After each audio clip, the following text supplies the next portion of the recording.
I thank those over 5.2 million Victorians for coming on and getting on with the vaccination journey. Even more impressively, 76.5% of Victorians aged over 16 have now had their second dose, are now fully vaccinated and able to look forward with real confidence to the opening up, which we're on track for this Friday, and being part of that fully vaccinated community and economy. 24,180 vaccines administered yesterday at our state hubs, and we are seeing those numbers start to drop.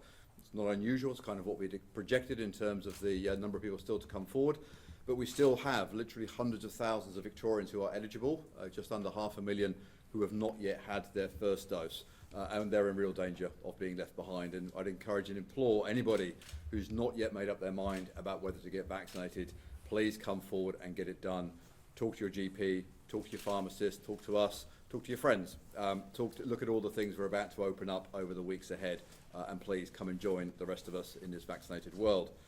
We have 748 people currently in hospital with COVID-19. It's a slight reduction on our recent 7-day average, which is encouraging.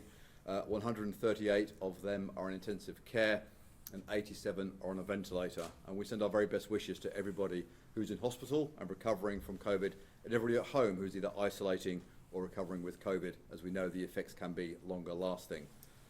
Sadly, we have 13 Victorians who have passed away with COVID in the last 24 hours, or reported in the last 24 hours, including a man in his 30s, a woman in her 40s, 4 men and a woman in their 60s, 2 men and 3 women in their 80s, and a woman in her 90s.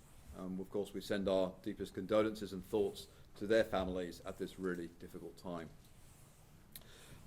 There were 83,210 tests processed yesterday, which is another record number, a fantastic result, and really important at this time as we enjoy the benefits of last weekend and the opening up and the far busier streets and cafes. Really encouraging to see Victorians continuing to come forward to get tested at the onset of symptoms, and that's how we keep these COVID safe practices. This is how we keep ourselves safe over the weeks and months ahead. Out of those 83,000 tests, 1,534 positive cases of coronavirus, of which 226 were in our regional settings. We are seeing, it's been reasonably encouraging to see the 1,500 number. We've seen it now for a few days. It does feel like we're sort of at the at a plateau at the moment. The plateau is higher than we'd like, but it is in line, in fact slightly under the Burnett modelling at this point in time.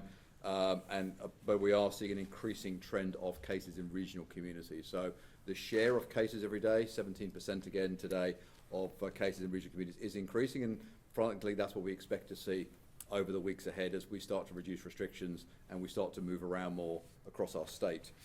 We now have 24,164 active cases of coronavirus in Victoria at this point in time.